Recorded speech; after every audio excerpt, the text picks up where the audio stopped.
આટલો સમય આપવાવાળા ભાઈઓ અને બહેનોને પણ વંદન. અમારા સદગુરુ ધરમદાસ મહારાજ પોતે એક યુનિવર્સિટી હતા, જ્ઞાનની યુનિવર્સિટી. એટલે આ યુનિવર્સિટીમાંથી આ બીજી આટલી બધી યુનિવર્સિટી તૈયાર કરી દીધી છે. આ એમનો જ પ્રતાપ છે. અને ઘણા મને પૂછતા હતા, ગુરુ મહારાજ ઉપરાંત એ મારા પોતે દાદા પણ હતા, એટલે ઘણા પૂછતા હોય સગા સંબંધી કે હવે પછી નેક્સ્ટ તમારે શું, કે ઘણા ગાદીપતિ હોય તો કહેતા હોય કે આની પછી આ, આની પછી આ. તો આની પછી નેક્સ્ટ આ બધા નેક્સ્ટ જ છે. આ બધા જેટલા બિરાજમાન છે એ પોતે જ ધર્મદાસ મહારાજ છે અને એમના જ બધા અંશ છે. અને સદગુરુ મહારાજ જ્યારે પણ પ્રવચન ચાલુ કરતા ત્યારે એક વાત વારંવાર કહેતા હતા કે જ્યારે પણ આપણે દેવસ્થાનોએ જઈએ, કોઈ સંત મેળાવડામાં જઈએ, સંત સમાગમમાં જઈએ, ત્યારે બહારના વિચારો લાવવા નહીં. જો બહારના વિચારો આપણે લાવશું તો અહીંયા ઉજાગરા થાય છે. અને કોઈ આપણે સંતો અહીંથી વાણી કરતા હોય એનો ફાયદો થાય છે નહીં. એટલે બહારના વિચારો કોઈ લાવશે તો એનો ફાયદો થશે નહીં. અહીંયા આપણે કોઈ પણ ફાયદો મેળવવા માટે ભેગા થયા હોય, કોઈ જ્ઞાન મેળવવા માટે ભેગા થયા હોય, એટલે આપણા વિચારો, આપણા મન અહીંયા જ રાખવું આપણે. એવું વારંવાર ગુરુ મહારાજ જ્યારે પણ પ્રવચન ચાલુ કરતા ત્યારે પહેલું વચન એ બોલતા હતા. ત્યારબાદ એમ કીધું છે કે સૌથી મોટો બુદ્ધિશાળી કોને કહેવાય? તો કે જે પોતાના અવગુણ જોયા કરે અને ગુણ કોઈ દિવસ જોવે નહીં, એને બુદ્ધિશાળી જીવ કહેવાય. અને પોતાના ગુણ જે જોયા રાખે અને બીજાના અવગુણ જોઈએ એને મોટા મોટા મૂર્ખું કહેવાય છે. અને ત્યારબાદ કીધું છે કે સૌથી મોટો જ્ઞાની કોને કહેવાય? તો ગીતામાં 13મા અધ્યાયમાં કીધું છે, ક્ષેત્ર અને ક્ષેત્રજ્ઞ નામનો જે અધ્યાય છે એમાં કીધું છે ક્ષેત્ર કહેતા શરીર અને ક્ષેત્રજ્ઞ કહેતા એના જાણનારો. એટલે આપણે ક્ષેત્રની કાંઈ જરૂર જ નથી. એના મારફતે જે ક્ષેત્રજ્ઞને જે ઓળખાણ કરી છે અને જે સ્વરૂપનું જે ગુરુ મહારાજે ભાન કરાવ્યું છે એની જ જરૂર છે. એ રીતના વર્તે અને એ રીતના જો જીવન ગાળે તો સૌથી મોટો જે એકાંતિકી રૂપ, જે એ રૂપમાં સ્વરૂપમાં જે વર્તન પોતાનું કરતા હોય તો એને સૌથી મોટો જ્ઞાની પુરુષ કહેવામાં આવે છે. પછી એમ કીધું છે કે ભગવાન પાસે પ્રાર્થના શું કરવી આપણે? તો કે ભગવાન પાસે આપણે કોઈ પણ દેવસ્થાનોએ જઈએ, સંતો પાસે જઈએ, એટલે મનમાં કાંઈક ને કાંઈક સ્મરણ હોય કે ભાઈ કોઈ 10માનો વિદ્યાર્થી હોય તો કે ભાઈ મને પાસ કરી દેજો, 12માનો હોય તો કે નીટમાં મને સારા પર્સન્ટેજ આપો. કોઈ પણ ને કાંઈક ભૌતિક માંગણી હોય, એની વગર તો કાંઈ પગે લાગે નહીં.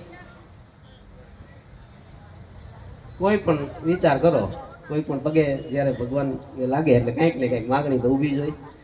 અને જ્ઞાનની તો હોય નહીં, ભૌતિકની જ હોય.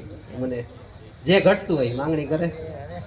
પણ માંગણી એ કરવાની છે કે જે આપણા અંતઃશત્રુ છે, કામ, ક્રોધ, લોભ, મોહ, રાગ, દ્વેષ, ઈર્ષા, અહંકાર અને દેહાભિમાન, આ જે અંતઃશત્રુ છે તેનાથી મને દૂર રાખજો અને હંમેશા સંતનો સમાગમ આપજો. અને એ રીતના કુસંગીથી ડરતા રહેવું. એ રીતના જો માંગણી કરી તો એ સફળ માંગણી કહેવાય, બાકી બધી ભૌતિક સુખ કહેવાય. પછી એમ કીધું છે કે અનેક જન્મ સંસિદ્ધતા યાતિ પરામ ગતિ, કે જેની આ ભગવાનને અને જે સદગુરુ મહારાજે આ સ્વરૂપનું આપણને દર્શન કરાવ્યું છે, એ સ્વરૂપનું જે મંદ જેને ભાન થયું હોય અને મંદ રીતે જે જીવતા હોય એને અનેક જન્મો થઈ જાય છે મોક્ષ પ્રાપ્તિ માટે. અને જેની બળવાન શ્રદ્ધા હોય અને સ્વરૂપમાં જેના એકતાર થઈ ગયો હોય એને તો આ જ જન્મે બેડો પાર છે, એને પછી બીજો જન્મ લેવો પડતો નથી. એટલે કીધું છે કે અનેક જન્મ સંસિદ્ધતા યાતિ પરામ ગતિ. ત્યારબાદ એમ કીધું છે કે અંતઃકરણને કેમ જીતવા? એટલે જેમ આપણે કૂવો જેમ આખો પાણીથી ભરાયેલો હોય અને એમાં પાણી નાખો તો એમાં સમાય નહીં પણ ઢોળાઈ જાય. એવી રીતના જો થોડોક ખાલી થાય કોઈ વાસણ કે તો એમાં કોઈ પાત્ર ખાલી હોય તો એમાં પાણી સમાઈ શકે. એવી રીતના જો બહારના જો ઇન્દ્રિય માર્ગે જે દ્વાર છે એ બંધ રહે અને આ સ્વરૂપમાં જે લીન રહે તો એ થઈ શકે. ત્યારબાદ એમ કીધું છે કે મનુષ્ય ધર્મ માનવતાનો મુખ્ય ધ્યેય શું હોવો જોઈએ? તો કે માનવતાનો મુખ્ય ધ્યેય પરમાત્માને પામવા. પરમાત્મા એટલે શું? પરમાત્મા એટલે સદગુરુ. પરમાત્મા થ્રુ આત્માની ઓળખાણ એ જ મનુષ્યને મુખ્ય ધ્યેય છે. તો એમ કે છે કે શરીર નિરોગી રાખવું, વેપાર ધંધો કરવો, નોકરી કરવી, ખેતીવાડી કરવું, ધનધાન્ય પામવું, ઐશ્વર્ય પામવું, લગ્ન કરવા, સારી રીતે જીવન જીવવું, લગ્ન કરીને બચ્ચા પેદા કરવા, એ મનુષ્યનો ધ્યેય નથી સારી રીતના? તો સંતોની ભાષામાં એમ કહે છે કે ના, એ બધું ભૌતિક છે, સારી રીતે જીવન પસાર કરવા માટે છે. આજે શરીર નિરોગી છે તો એ કાલે રોગિષ્ટ પણ થઈ શકે. આજે જે રીતના પણ કોઈ ધન કમાયેલું છે કે ખાલી પણ થઈ શકે. કોઈ કુટુંબ કબીલા મોટા હોય તો એ પણ ખતમ થઈ જાય. અને દરેક મનુષ્યને જે આ વસ્તુ વાત આપણે જે કરી છે એ સરખા પ્રમાણમાં મળતી નથી. દરેક માણસ પાસે, દરેક માણસને એ અલગ અલગ પ્રમાણ, પણ પરમાત્માનું જ્ઞાન દરેક માણસ માટે એક સમાન છે, એમાં કોઈ ભેદ નથી. એટલે એ આપણું મેઇન ધ્યેય છે, મેઇન ગોલ છે, એને આપણે પ્રાપ્ત કરી લેવો જોઈએ.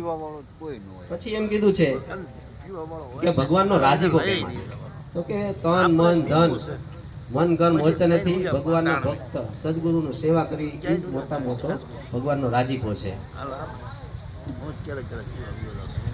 અને પેલા જે મોક્ષ માર્ગમાં ચાલી ગયા છે, અત્યારે જે ચાલી રહ્યા છે અને પામશે, એને આ મૂળભૂત વાત સમજી લેવી જોઈએ. અને મન કર્મ વચન તન મન ધનથી આ વાત સમજી લેવી જોઈએ.